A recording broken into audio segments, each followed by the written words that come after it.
Hello, Eric Topol here, and what a privilege to have as my guest Al Gore as we discuss things that are considered existential threats. And that includes not just climate change, but also recently the concern about AI. No one has done more on the planet to bring to the fore the concerns about climate change. And many people think that 2006 film Inconvenient Truth was the beginning, but it goes way back into the 1980s. So, Al, it's really great to have you put in perspective. Here we are with what's going on in Canada with more than 12 million acres of forest fires that are obviously affecting the U.S. greatly, no less the surface temperature of the oceans, and so many other signs that this climate change that you had warned us about decades ago is accelerating. So maybe we could start off, Al. Where are we with climate change and the climate reality?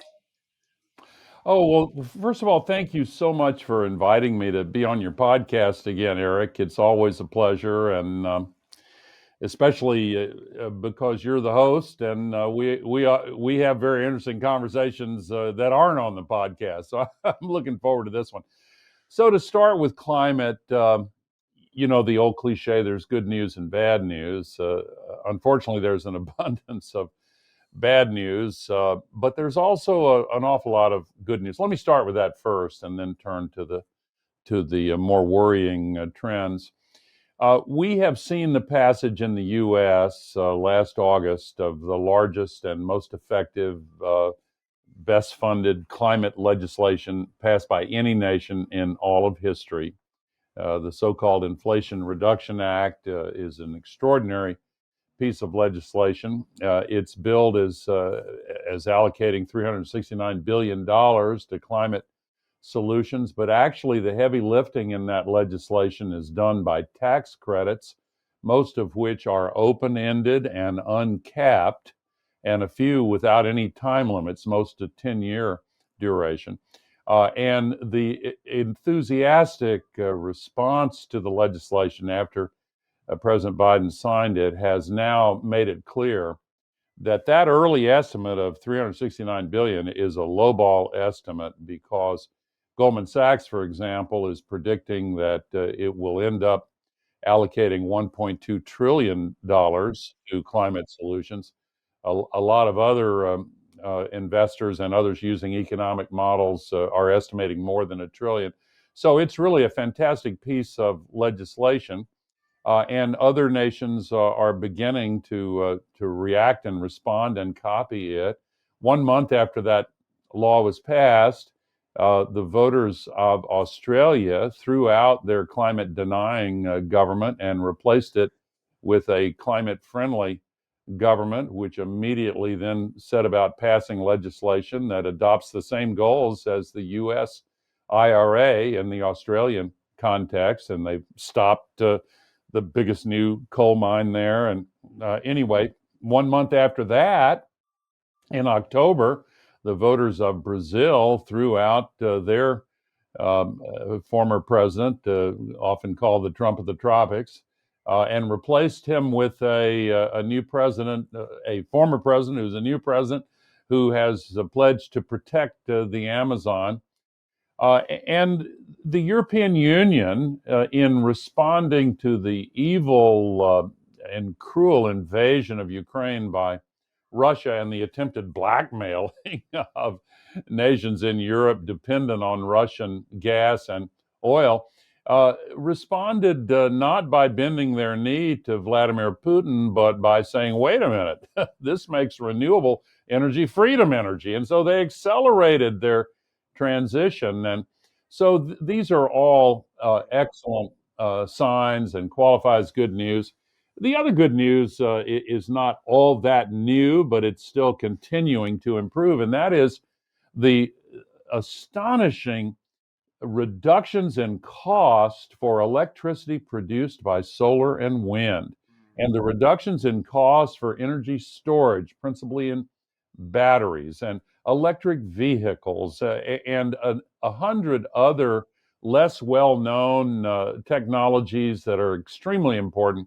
We're in the midst of early stages of a sustainability revolution that has the magnitude of the Industrial Revolution coupled with the speed of the digital revolution. And we're seeing it all over the place. It's really quite heartening.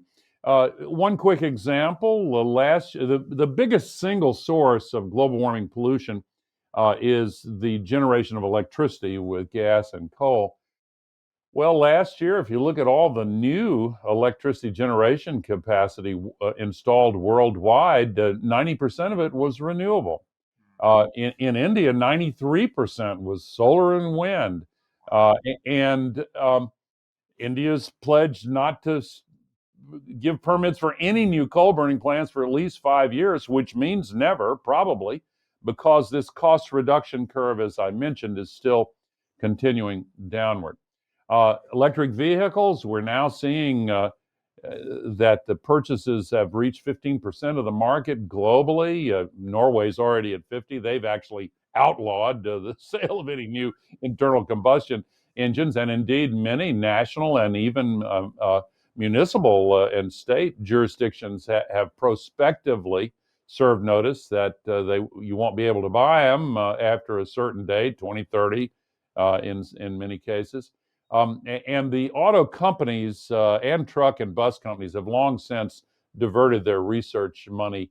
All their R&D is going into EVs now, and that's the second largest source of global warming pollution. I could go through the others, but I won't. I'll just tell you that there is a lot of good news. Now, the bad news is we're still seeing the crisis get worse faster than we're deploying all of these solutions.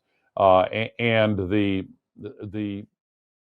inertia in our political and economic systems is partly a direct result of huge amounts of lobbying and campaign contributions and the deft utilization of a century-old network of political and economic influence built up by the fossil fuel industry.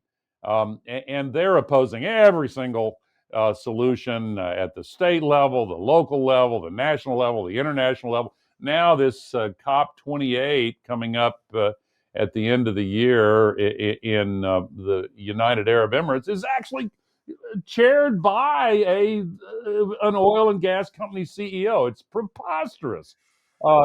And they already have, in the last two COPs, more lobbyists registered as participants than the five or six largest national delegations combined.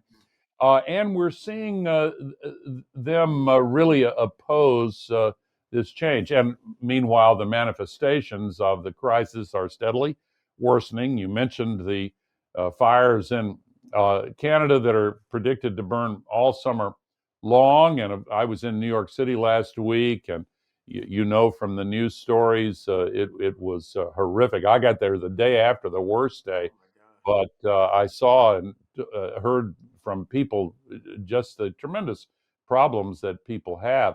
It's also going on in Siberia, by the way, and these places that are typically beyond the reach of TV crews and networks that don't capture our attention unless something happens to blow the smoke to where we live. And that's what's happened here. But there are many other extremely worrying manifestations that aren't getting much attention. I do think we're going to solve this, Eric. I'm very optimistic, but the question is whether we will solve it in time. We are, what's the right way to say this? We're tiptoeing through a minefield with tripwires and toward the edge of a cliff. I don't want to torture the metaphor, but actually, there are several extremely dangerous um, threats to ecological systems that are in a state of balance now and are being pushed out of their equilibrium state into a different format. The ocean currents. We're already seeing it with the jet stream in the northern hemisphere. You may have seen on the weather maps, they're now using these a lot, where it's getting loopier and more disorganized. That's what the last few winters has pulled. These big loops have pulled Arctic air down into areas far south in the U.S. And in other regions, by the way. And it's making a lot of the extreme events worse. Now we're entering an El Nino phase in the Pacific Ocean. Comes around every so often, and this one is predicted to be a strong one, and that's going to accentuate the temperature increase. It was 110 degrees last week in Puerto Rico, 111 degrees in several countries in Southeast Asia in the spring.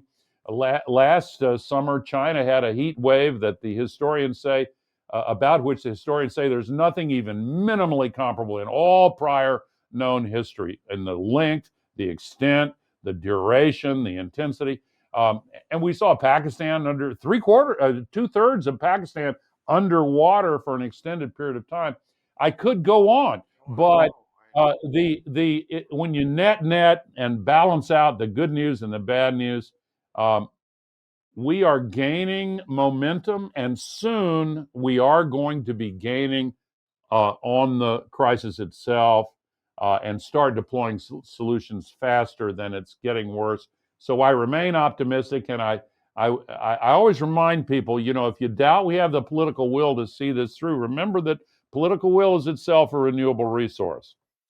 That's a great optimistic point, and we sure appreciate that because it's pretty scary to see these trends that you reviewed. Now, as you know, recently there was a large group of AI scientists, this one led by Sam Altman of OpenAI, who put out a statement, a one-sentence statement, and it said, mitigating the risk of extinction from AI, which you and I are enthusiastic about, should be a global priority alongside other societal scale risks, such as pandemics and nuclear war. Well, obviously, also climate change. So, how do you see the AI intersection of climate change? Because, as you well know, GPT-4 having you pre-trained with some 30,000 graphic processing units, the issues about consumption of energy, carbon emissions, the need for water cooling.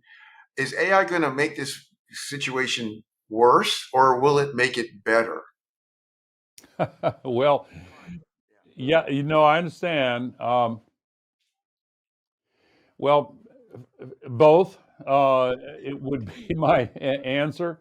And we don't have enough data yet to really know for sure which way it will tip.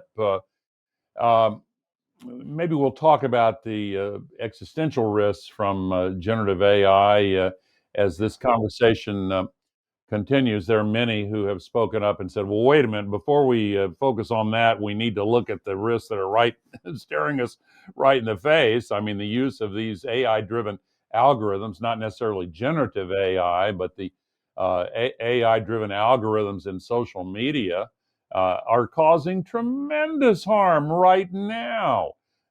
You've heard about the rabbit holes that people get drawn down into on the internet. That's because of the AI driven algorithms and the tracking of confidential information about what people are looking at and what they're interested in. And these rabbit holes are a little bit, not to shift metaphors, a little bit like pitcher plants in that they have slippery slides. And you know what's at the bottom of the rabbit hole? That's where the echo chamber is. And when you spend long enough in the echo chamber, then those who are feeding the information to you weaponize a new form of AI, not artificial intelligence, artificial insanity. And we see it all over the place where people are utterly convinced of completely ridiculous and provably false conclusions and motivated to go out and act in the real world on that basis.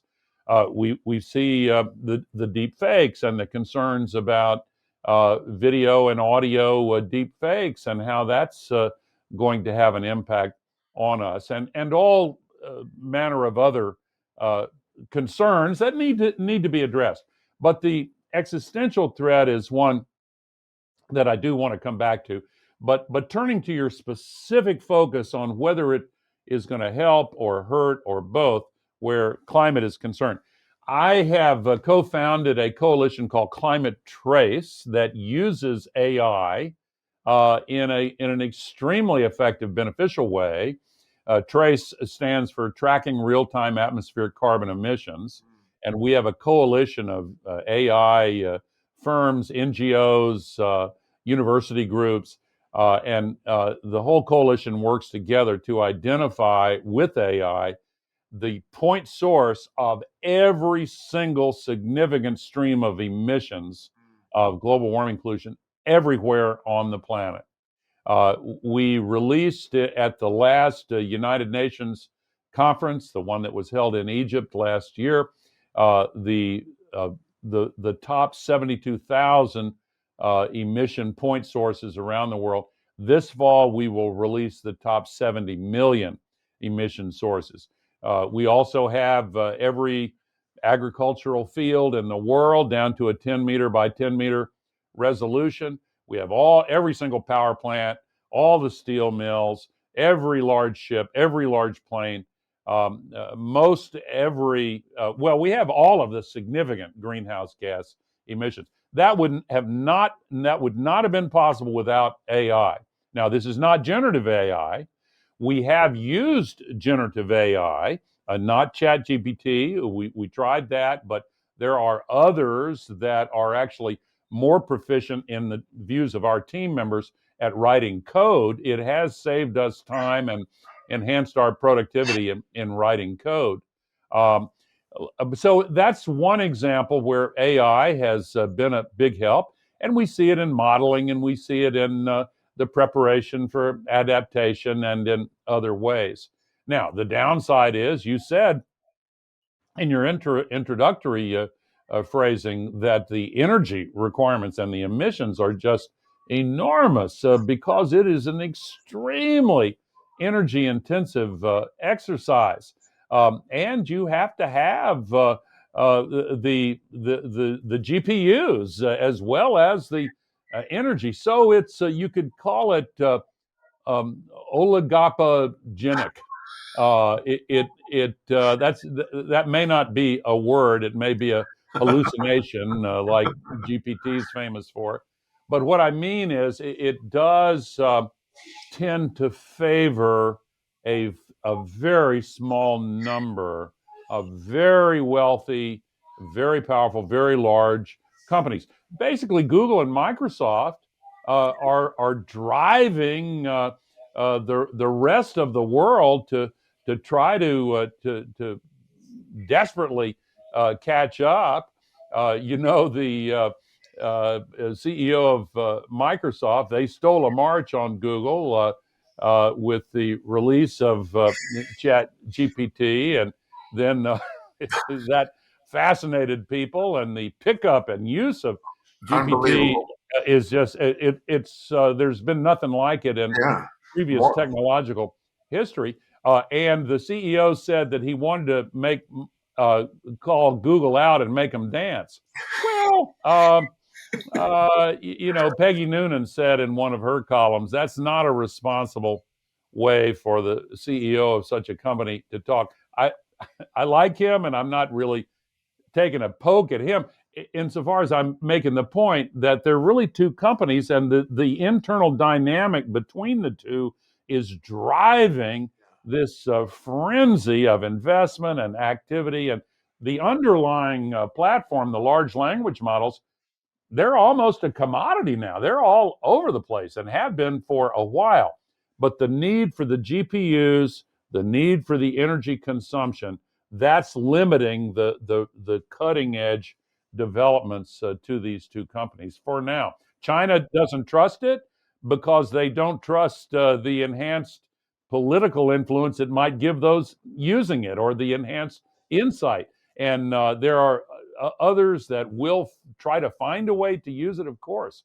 But the emissions itself are extremely harmful, and the use of generative AI in the hands of irresponsible actors, and unfortunately, we're human beings, and we have a lot of irresponsible actors around this country, around the world. and they could use that to really put climate disinformation into high gear. They can use it in a variety of ways to further enhance the disruptive tactics they've used in the past. Yeah, well, that's what I wanted to get into more on this. We have, I think, if you want to put an existential risk at the highest level, maybe if you would assign 10 to climate change, and you've brought up the fact that the large language models, generative AI, will make worse the things we've already seen, the hacking of democracy and all the fake stuff that's the conspiracy theories that it will reinforce. And the question is, where would you place the whole generative AI era that we've now entered in? If you were to weigh it against existential threat, just one other thing, you undoubtedly, because you read more than anyone I know, you are a true scholar, and you've read these doomsayer essays about hacking a democracy and the end of Mm-hmm. the world, and some of the notable leaders in AI, like Jeffrey Hinton, to leave Google. Yeah. And so we have, on the one hand, some people saying this is a real threat to the world, and then we have Mark Andreessen, who wrote Why AI Will Save the World last week, a long read on this. So where do you see the existential threat of, now that AI has gone into high gear, as you noted, more than 1 billion unique users of ChatGPT within 90 days, which is unprecedented. I mean, with Nothing else is all even caps. close in history. Yeah, Yeah. yeah. So do you see that this has been exaggerated, the risks of generative AI, or I mean, how do you compare it to the climate change crisis? Well, it's a great question, Eric, and of course, lots of people we know are breaking their brains trying to answer that question. I think we need a little more experience with it because our understanding is going to develop as we have more experience. But at the same time, we're trying to catch up in our basic understanding of what the heck's going on with these things. And they don't actually know. It's important to note they don't know how it's doing what it's doing. And I'll circle back to that. But while we're trying to figure it out, it's continuing to advance at warp speed. Chat GPT-4 in the uh, cleverly titled, provocatively titled research paper, Sparks of Artificial General Intelligence, that Microsoft put out, is already demonstrating capacities that are shockingly comparable to human capacity, is the way they put it. This less than a year after uh, Google fired a young researcher named Blake Lemoine, who said that he thought theirs had become sentient. They fired him right away. These multiple co-authors of this paper from Microsoft weren't fired. They're in charge of the thing, and they're basically saying close to what the guy at Google said who got fired. Um, I think that if you listen to Jeffrey Hinton, the so-called godfather of generative AI, and there's so many there's so many parents of generative AI, but what caused him to change his mind, in his words, were when he realized that it is very likely to become much smarter than we are, than the smartest human beings ever are. And coupling that level of superintelligence, the word some have used, with access to all of the knowledge that humanity has ever compiled, um, means there is an unpredictable, unquantifiable risk that we might no longer be the apex life form on this planet, and that it might use that, it being generative AI, might use that in ways that would be threatening to us. I think we need more experience with it before we decide, okay, that's it. We got to unplug all these dang things and bust them up with sledgehammers. That's not going to happen because there's so many different entities pursuing it. But I place this in the context of one of the themes in that runs through the history of science, Eric, and that is we have seen in the past new discoveries that have challenged our human understanding of our place in creation. For example, when Galileo said, the Earth's not the center of the universe, it's not the center of the solar system. The church, the medieval, the church said, off to prison with you. They put him on trial because that challenged our prime place in what we had thought was God's design. Then Darwin, of course, placed us solidly in the animal kingdom, descended from primates and apes and monkeys. And of course, that struggle is still going on. I used to represent Dayton, Tennessee, in the United States House of Representatives, where the Scripps trial took place, the so-called monkey trial. And there have been a succession of other similar blows to the collective ego of humanity. We used to assume confidently that the Earth was probably the only place in the whole universe that where life emerged. And now the common assumption is it's ubiquitous throughout the universe and maybe in advanced forms in lots and lots of places. And by the way, the universe isn't the only universe, they tell us now. The emerging better view is that we're in a multiverse, and that's all above my pay grade. But within that continuum of successive blows to the collective ego of humanity, here comes an assertion that something other than a human being may be conscious. And our immediate reaction, as our predecessors' reactions were with Galileo and Darwin, etc., nah, that can't be. We're special. No, can't be. We're the only ones. Well, maybe not. They are edging closer and closer to a point where scientists and engineers are likely to say, yep, it is conscious.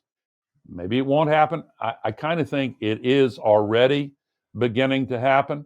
I think there's an explanation for it, but we're going to have to catch up to that explanation. And we're going to have to build this airplane of regulation and safeguards while we taxi it out to the runway.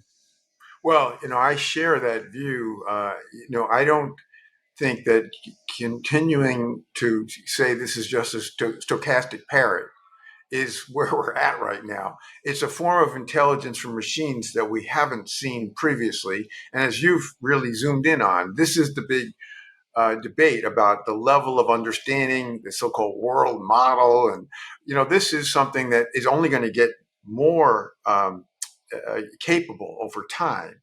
And that gets me to kind of close the loop of our discussion. Do you foresee that we could get to a point where our machine help would come up with new solutions? I mean, as you've summarized, you have phenomenal AI tracking of climate change. But could you foresee that there are potential solutions that we haven't thought of that generative AI could help us as humans to solve the climate crisis? Yeah, I think that's very likely. I don't, one of the new professions that's just emerged is a prompt engineer. We'll have to have people trained in prompting these large language models in a way that gets us to the kinds of exchanges you're talking about. But even before generative AI arrived, we have had multiple examples of artificial intelligence solving problems that we humans have not been able to solve. One example that I wrote about several years ago was the long-term effort to try to decode the genetics of a little thing called the planarium worm. It's been of extreme interest because it can regenerate every part of its body, and in such an efficient way. They've been trying to understand it. So a group of scientists took all of the raw data from all of the failed experiments collected during all of the failed experiments to try to solve that problem, fed them into an AI, and the AI said, okay, here's the answer. And it was credited, the AI agent was credited as one of the co-authors of the resulting study. We've had problems in fluid dynamics solved by artificial intelligence that were impenetrable to us. So there's no question in my mind that some of the solutions that we're looking for the climate crisis will be um, found with the assistance of generative AI. I'm certain of that. Well, that adds to the optimism that we want to close it up with, because we need that in the face of what we're seeing, what's palpable every day regarding climate change. And I think this discussion, Al, I could spend the whole day with you because it's so stimulating, and your ability to cite history as well as current and future perspective is for me unparalleled. So I really enjoyed this discussion with you, and I hope we'll have another one real soon, because this generative AI era is zooming like I've never seen. Chat GPT November, GPT-4 in March, and what's next here. So GPT-5 is coming in December, as you said. And before you conclude, Eric, let me just give back to you my admiration for the work that you've been doing on the applications of generative AI in healthcare, and the development of even better healthcare technologies. You're the leading exponent of this whole field of knowledge now, and you helped us get through our effort to understand the pandemic and all the twists and turns and all of that, and now you're taking the lead on the application of AI in healthcare. And thank you very much. I speak for a lot of people in saying that. Well, that's really kind of you. That's where my interest was before the pandemic, and now the good part is to be able to get back to it full force. But I do think, unlike the overall existential concerns regarding AI and the large language models of AI, the net benefit for healthcare is just much more obvious. Yes, there are concerns, of course, regarding patient prompts and getting inaccurate responses. However, what it can do for the medical community and per patient autonomy is really quite extraordinary. So, in that regard, another good way to sum up our discussion here, because I'm very sanguine about, as we get better about implementing AI in healthcare, it'll make a big difference, particularly now with this multimodal AI that brings in the images, the records, the all the data, that voice, the ambient voice of office visits as well as even bedside rounds. It's really quite exciting, and I know we're going to be talking about that some more in the months ahead. So, Al, thank you so much. You've brightened up this day, because all I keep seeing are these apocalyptic photos of New York and what's going on out there, graphs of the oceans, sea surface temperature, and I'm thinking, oh my, how we keep losing ground on what you told us about for decades. And I like hearing that you think there be solutions are and will be increasingly in sight to try to catch up to that. So thank you. Thank you, Eric.